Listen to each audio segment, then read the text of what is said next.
આજનો પ્રશ્ન ખરેખર ખૂબ સુંદર ને ગહેરો છે કે જણાય એનાથી જાણનાર જુદો છે.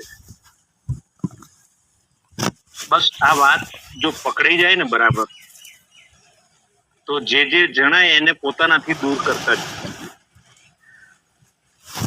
દ્રશ્યથી દ્રષ્ટા નોખો જ રહે, આ એક સિદ્ધાંત છે. જે દ્રશ્યમાં આવે છે એ બધું જ પ્રકૃતિનો વિભાગ છે, માયાનો વિભાગ છે, પોતાનું અસ્તિત્વ નથી.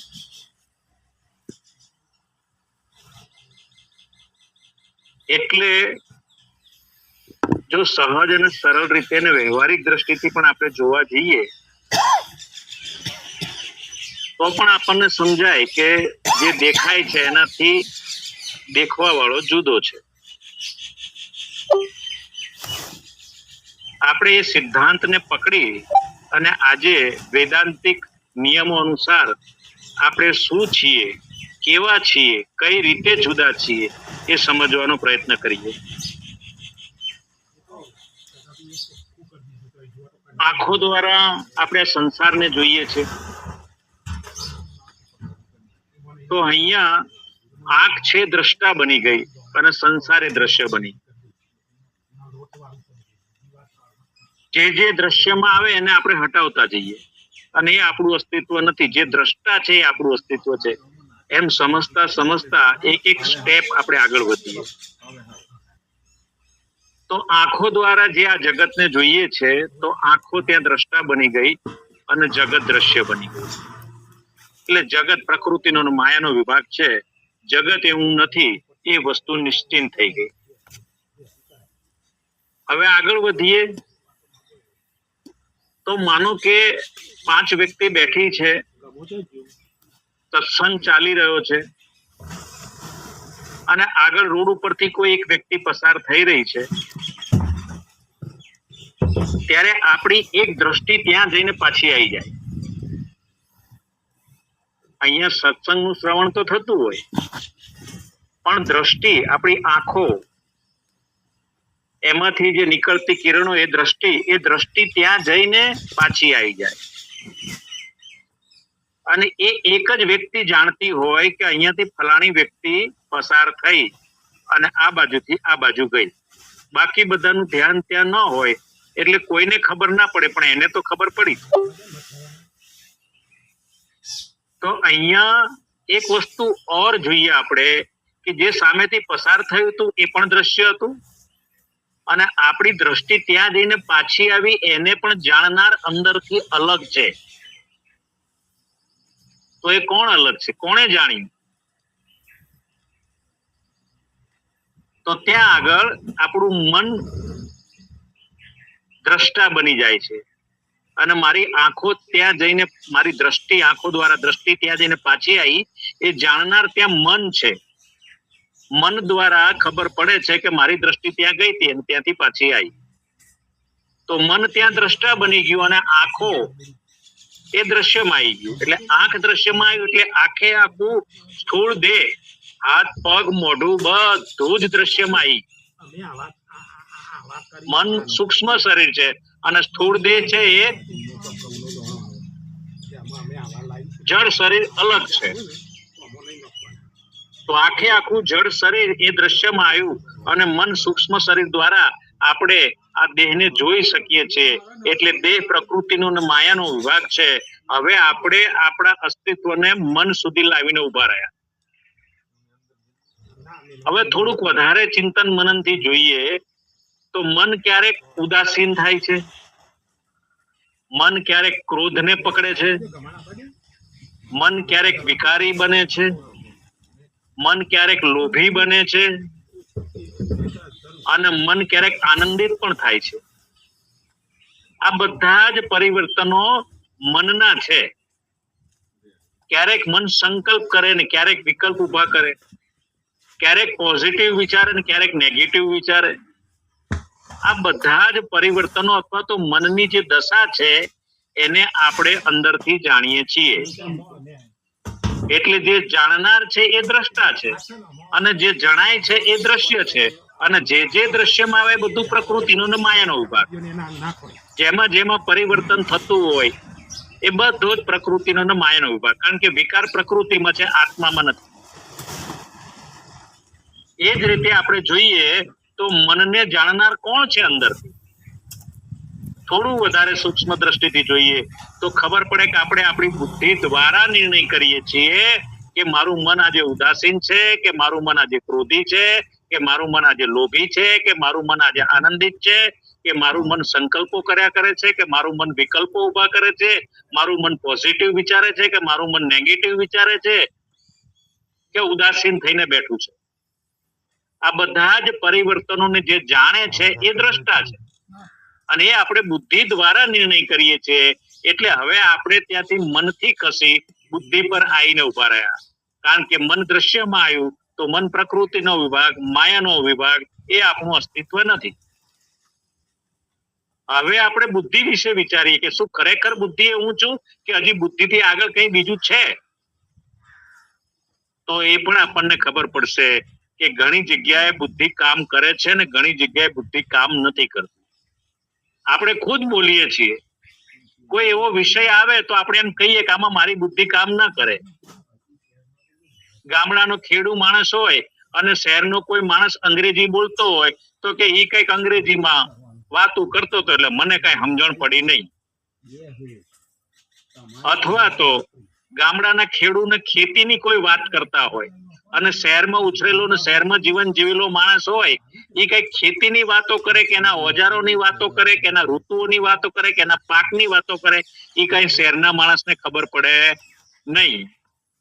તો જેમાં મારી બુદ્ધિ કામ કરે છે ને જેમાં મારી બુદ્ધિ કામ નથી કરતી એવો નિર્ણય આપણે લઈએ છીએ. તો એ જે બુદ્ધિને પણ જાણે છે એ બુદ્ધિથી જુદો છે, અને બુદ્ધિને જાણનાર છે એ દ્રષ્ટા છે, અને બુદ્ધિ જણાય છે એટલા માટે એ દ્રશ્યમાં આવી ગયું. જો એ દ્રશ્યમાં આવે છે તો એ પણ પ્રકૃતિનો વિભાગ, માયાનો વિભાગ, આપણું અસ્તિત્વ નથી. તો બુદ્ધિને કોણ જાણે? તો બહુ સૂક્ષ્મ દ્રષ્ટિથી જોઈશું તો ખબર પડશે કે આપણા ચિત્ત દ્વારા આપણે બુદ્ધિને જાણીએ છીએ. ચિત્ત એ મનનું સૂક્ષ્મ રૂપ છે, પણ એ બુદ્ધિને પણ જાણે છે, મનને પણ જાણે છે, અને સ્થૂળ દેહને પણ જાણે છે. એટલે ચિત્ત ત્યાં દ્રષ્ટા બની ગયું, અને બુદ્ધિ અને મન અને આ સ્થૂળ દેહ બધું દ્રશ્યમાં આવ્યું. એટલે બધું પ્રકૃતિનો વિભાગ. હવે આપણે ચિત્ત પર આવીને ઉભા રહ્યા. ચિત્ત વિશે પણ વિચારીએ કે શું ચિત્ત એ હું છું કે એ મારું દ્રશ્ય છે? તો આપણે સૂક્ષ્મ દ્રષ્ટિથી જોઈએ તો ખબર પડશે કે ચિત્ત ક્યારેક ચિંતન કરે છે ને ક્યારેક ચિંતન નથી કરતું. રાત્રે સૂતા હોઈએ આપણે અને ચિત્ત જો ચકડોળે ચડી જાય તો ઊંઘ જ ના આવે. તો ત્યાં ખબર પડે કે આજે હારું ચિત્ત ચકડોળે ચડી ગયું તો આજે ઊંઘ જ ન હોય. આખી રાત એમનો આંખ બંધ કરીને પડ્યો રહ્યો. અને જો ચિત્ત શાંત હોય તો હુતા વેતમાં ઘણી વખત ઊંઘ આવી જાય, અને એવી ગહેરી ઊંઘ આવી જાય કે સવાર પડી જાય ખબર ના પડે. તો ચિત્ત ચિંતવન કરે છે કે નથી કરતું, ચિત્ત ચકડોળે ચડ્યું છે કે નથી ચડ્યું, એ પણ આપણે જાણીએ છીએ. તો જે જાણનાર છે, જણાય એનાથી જુદો હોય તો કોણ જાણે છે? ચિત્તની આ દશાને કોણ જાણે છે? ચિત્તના પરિવર્તનને કોણ જાણે છે? તો ત્યાં પ્રમાતા જાણે છે, જીવ. જે અહંકાર છે એ અહંકાર જાણે છે કે આજે મારું ચિત્ત અશાંત હતું અથવા તો શાંત છે. આજે એક ઊંઘે સવાર થઈ ગઈ કે આજે આખી રાત પડખા ફેરવે રાખ્યા પણ ઊંઘ ના આવી. એ ચિત્તની જે દશા હતી એ દશાને જાણનાર પાછળ પ્રમાતા રૂપી અહંકાર જીવ જે ઉભો છે એ જાણે છે. તો હવે આપણે ત્યાંથી ચિત્તથી પણ જુદા થયા, કારણ કે ચિત્ત દ્રશ્યમાં આવ્યું અને જાણનાર પરમાત્મા જીવ જે છે એ ચિત્તને જાણે છે, એટલે ચિત્તથી જુદો છે એ દ્રષ્ટા બની ગયો. હવે એથી વધારે થોડું સૂક્ષ્મ દ્રષ્ટિથી જોઈએ કે શું આ જે અહંકાર છે એનું સાચું અસ્તિત્વ છે, અથવા તો કઈ વસ્તુમાં અહંકાર કરે છે ને કઈ વસ્તુમાં અહંકાર નથી કરતો, કઈ વસ્તુમાં મેં કર્યું એવો ભાવ કરે છે ને કઈ વસ્તુમાં એમ કે છે કે આ તો પરમાત્મા દ્વારા બધું થયું, હું તો નિમિત્ત હતો. તો અહંકારમાં પણ જે કંઈ છે બદલાતી સ્થિતિ, અહંકાર કરે છે કે નથી કરતો જીવ, એ પણ પાછળ કોઈ જાણી રહ્યું છે. અને જે જાણે છે એ સાક્ષી ચેતન છે અને એ આપણું અસ્તિત્વ છે. પ્રમાતાપણું જે છે એને પણ જાણનાર ચેતન જુદું છે. પ્રમાતા પણ દ્રશ્યમાં આવે છે, જીવ ભાવ પણ દ્રશ્યમાં આવે છે, અહંકાર પણ દ્રશ્યમાં આવે છે. કર્તૃત્વ અને ભોક્તૃત્વનો જે ભાવ ઉત્પન્ન થાય છે એને જાણનાર એનાથી જુદો છે. અને કોણ જાણે? તો એ જે સાક્ષી ચેતન છે એ જાણે છે. અચ્છા, સ્થૂળ સૂક્ષ્મ ને કારણ 3 દેહ છે, તો એના ઉપર આ 3 ગુણની રમત રમાય છે, 3 ગુણનો પ્રભાવ પડે છે.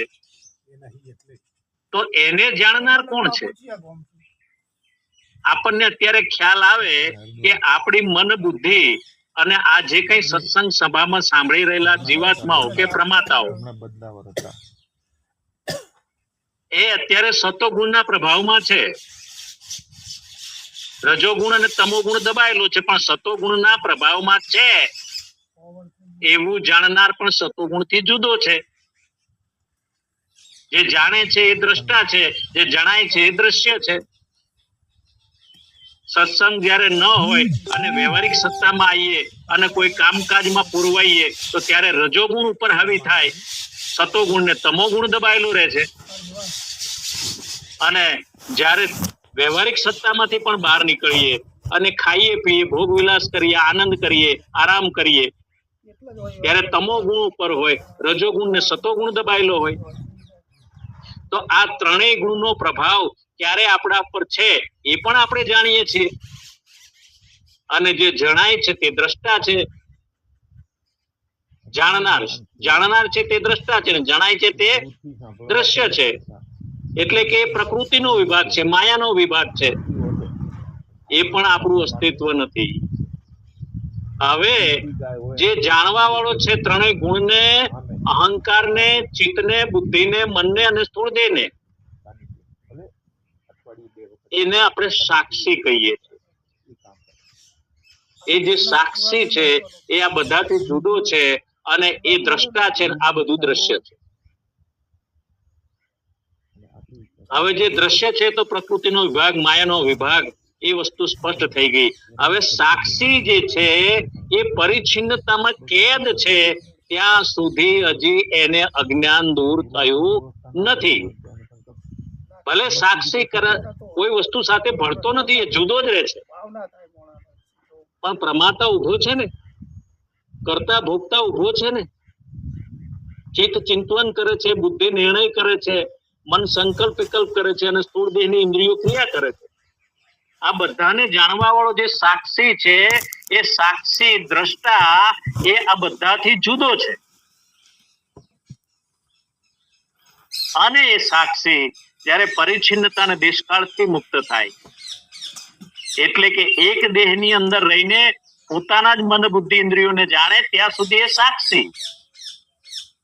અને જ્યારે પોતાના પરિચ્છિન્ન દેહથી મુક્ત થઈ, આ દ્રશ્ય પ્રપંચથી મુક્ત થઈ, સર્વવ્યાપક માયાથી મુક્ત થઈ, 3 ગુણોથી મુક્ત થઈ અને શેષ જે રહી જાય એ શુદ્ધ ચેતન સત્તા.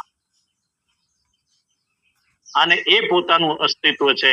એને શસ્ત્ર કાપી નથી શકતું, અગ્નિ બાળી નથી શકતું, પાણી ભીજવી નથી શકતું, પવન ઉડાડી નથી શકતું.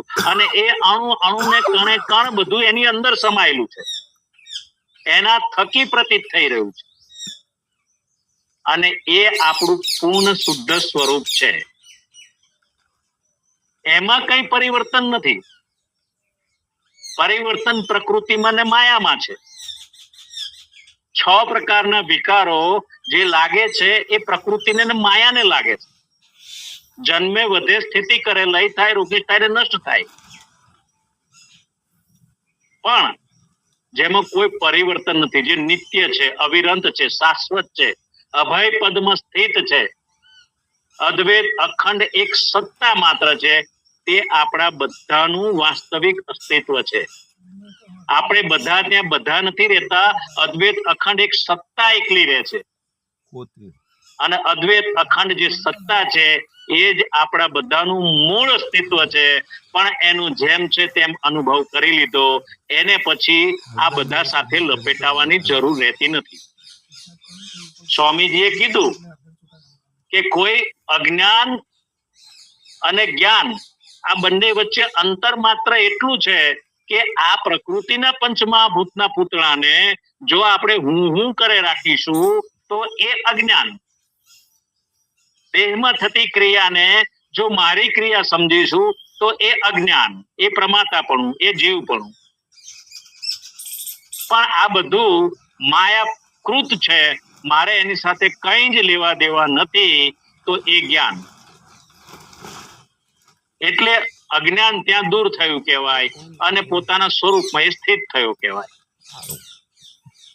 અને સર્વવ્યાપી સમદ્રષ્ટિ જેની જાગી ગઈ, સમભાવ આવી ગયો કે બધા જ નામરૂપ આકારમાં માત્ર હું ને હું જ છું, મારા સિવાય અન્ય કઈ નથી. એ સ્થિત પ્રજ્ઞ કહેવાય. જે કઈ દેખાઈ રહ્યું છે, જે કઈ પ્રતીત થઈ રહ્યું છે, એ બધું કપોળ કલ્પિત અને મિથ્યા છે, વાસ્તવિક નથી, સ્વપ્નવત છે આ બધું. પણ સ્વપ્નવતની અંદર જ્યાં સુધી આ પરિચ્છિન્ન દેહને હું માની અને જગતને સત્ય સમજે રાખીશું ત્યાં સુધી અજ્ઞાન છે. અને આ બધું મિથ્યા ને કપોળ કલ્પિત છે, પ્રતીતિ માત્ર છે. અને મારામાં આ બધું કઈ છે જ નહીં, મારા થકી આ પ્રતીત થઈ રહ્યું છે, પણ એ ઉત્પન્ન જ નથી થયું. એવી સમજ એ શુદ્ધ સ્વરૂપમાં સ્થિતિ ગણાય છે. એટલે અહીંયા ખરેખર તો જોવા જઈએ તો કઈ કરવાનું રહેતું જ નથી. મૂળ વસ્તુ જે છે કે પ્રકૃતિ જે છે એ કલ્પિત છે, સાચી નથી. અને આપણું હોવું એ તો નિત્ય નિરંતર છે. આ જગત નતું તો પણ આપણું હોવું હતું, એ તો હતું જ. આ જગત છે તો પણ અત્યારે જગત થી એ ન્યારું છે. અને જગત નહીં હોય ત્યારે પણ આપણું હોવાપણું, આપણો હું તો એમનો એમ રહેવાનો છે. અને એ આપણા અનુભવમાં આવે છે કે નાનું એવું શરીર હતું ત્યારથી આપણે આ દેહને જાણીએ છીએ.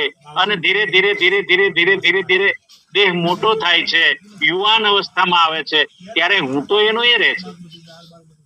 વૃદ્ધ થાય છે ત્યારે હું તો એનો એ રહે છે. શરીર જાડું થાય, શરીર પાતળું થાય, શરીર તંદુરસ્ત થાય, શરીર બીમાર પડે. આ બધા જ પરિવર્તનને આપણે જાણવા વાળો હું જે છે એ બધાથી જુદો છે. અને એટલે એને આ માયા કે પ્રકૃતિ સાથે કે આ પ્રપંચ સાથે કોઈ લેવા દેવા નથી. એ અસંગ હતો, અસંગ છે અને અસંગ રહેવા વાળો છે. એ નિત્ય જે અવિચળ પદ છે તે જ હું છું અને મારા સિવાય બીજું કઈ નથી. આ અડગ નિશ્ચય જેનો થઈ ગયો છે એને પછી અજ્ઞાન રહેતું જ નથી. ત્યાં બધી ભ્રમણાઓ છૂટી ગઈ. કારણ કે ભ્રમણાઓ જે હતી કે આ સ્થૂળ સૂક્ષ્મ કારણ અને સતોગુણ રજોગુણ તમોગુણના પ્રભાવ વાળું 82 તત્વનું જે આ પૂતળું છે એને જ્યાં સુધી હું સમજતા હતા ત્યાં સુધી અજ્ઞાન હતું. અને એનાથી આ ત્રણેય ગુણથી અને સ્થૂળ સૂક્ષ્મ કારણ અને મહાકારણ રૂપી ચારેય દેહથી હું જુદો છે એવું જેને સ્પષ્ટ દર્શન થઈ ગયું, અનુભવ થઈ ગયો, એને પછી કાંઈ કરવાનું રહેતું નથી. કારણ કે પોતે કાંઈ કરતો પણ નથી. પોતે અચલ અવિચલ સ્થિર ને અક્રિય છે, નિત્ય ને શાશ્વત છે, અવિનાશી તત્વ છે. આટલું જ જાણવાનું છે, આટલું સમજવાનું છે. પણ પડે પડે પાછું ચેક એ કરવાનું છે કે નિત્ય એ અસંગ જે ચૈતન્ય છે તે જ હું છું ને, કે પછી હું ને પાછો ત્યાંથી ઉઠાડીને આ સતોગુણ તમોગુણ ને રજોગુણ ની પ્રવૃત્તિ સાથે જોડી દઈએ છે કે સ્થૂળ સૂક્ષ્મ કારણ દેહ સાથે જોડી દઈએ છે. એ ધ્યાન રાખવાનું છે. એને કહેવાય અવેરનેસ, એને કહેવાય હોશ. આ બધા વસ્તુને આપણે સાક્ષીમાં મૂકેલું છે અને આપણે સાક્ષી તરીકે અસંગ રહીએ છીએ કે પછી આ બધા સાથે જોડાઈ જઈએ છીએ. ભૂલ માત્ર આટલી છે, જોડાઈ જવું એ પ્રમાતાને જીવપણું અને ન જોડાઈને દ્રષ્ટા બની રહે, સાક્ષી બની રહે, તો એ અચલ અવિચલ સ્થિર અક્રિય પોતાના સ્વરૂપમાં સ્થિત છે. એને સ્થિત પ્રજ્ઞ કહીએ આપણે. અને જે પ્રતિપલ પ્રતિક્ષણ એ સ્થિતિમાં રહે છે એને પછી જન્મ કે મૃત્યુ કાંઈ નથી, કારણ કે એની અંદર કર્તૃત્વ ઉભું થતું જ નથી. પાત્ર ભજવે ત્યારે ભલે એ મુક્તિ બોલતો હોય, પણ મુખે પોતે ક્યાં છે? કોઈ નિર્ણય કરવાનો આવે કોઈ કાર્યમાં, તો ભલે બુદ્ધિના નામના સાધનનો ઉપયોગ કરીને નિર્ણય કરે કે આહા આમ કરો અથવા તો આમ ન કરો, પણ બુદ્ધિ પોતે ક્યાં છે? હું તો અસંગ છું, મારે એની સાથે કઈ લેવા દેવું નથી. મેં નિર્ણય કર્યો એવું જો કહીએ તો પ્રમાતા. પણ હું જાણનાર, જાણ સ્વરૂપ આ બુદ્ધિથી પણ જુદો છું. આ તો મારું સાધન છે અને સાધનમાં આ બધી ક્રિયા થાય છે, મારામાં કોઈ ક્રિયા નથી. અને આ સાધનમાં થતી ક્રિયા એ મારી પણ નથી. એટલા માટે હું આ બધાથી જુદો છું, અસંગ છું. એ જ આખરી જ્ઞાન છે. સ્વામીજીએ પણ આજે ખૂબ સુંદર રીતે એની વર્ણન કર્યું કે જે જણાય છે એનાથી જાણનાર જુદો છે, અને જાણનાર આખરી રહે છે. એને કોઈ જાણતું નથી, કારણ કે એના સિવાય બીજું કોઈ છે નહીં. એ જ એક અખંડ સત્તા છે, અને એ સત્તા સિવાય બીજા કોઈનું અસ્તિત્વ વાસ્તવિક નથી, કલ્પિત છે. બસ આટલો નિર્ણય અને એમાં સ્થિતિ બની જાય એટલે કાર્ય પૂરું, યાત્રા પૂરી.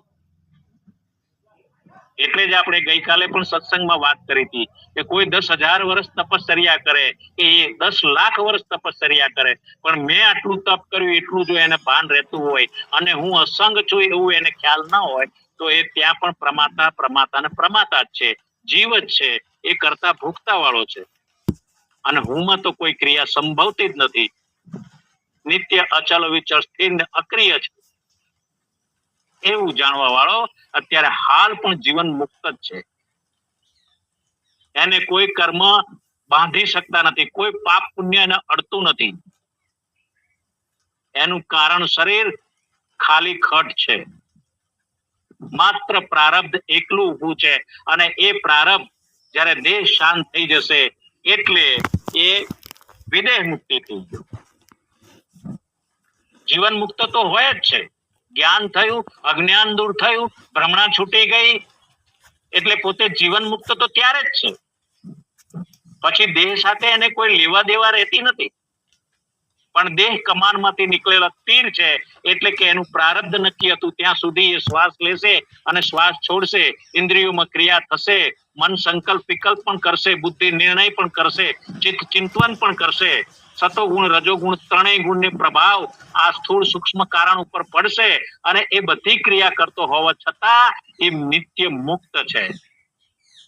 અને એ બધી ક્રિયા જ્યારે દેહનો પ્રારંભ પૂર્ણ થાય ત્યારે દેહ શાંત થઈ જાય એટલે ત્યાં ગુણાતીત થઈ જાય છે. અને ત્યાં ગુણો પછી કોના ઉપર કામ કરે? જ્યાં સ્થૂળ દેહ નથી, સૂક્ષ્મ દેહ નથી, કારણ દેહ નથી, ત્યાં 3 ગુણ પણ ના હોવા છે. અને ત્યાં માત્ર જે છે એ એકલું જ વચે છે, અને એ જ આપણા બધાનું શુદ્ધ સ્વરૂપ છે. જય સચ્ચિદાનંદ, જય સચ્ચિદાનંદ, જય સચ્ચિદાનંદ.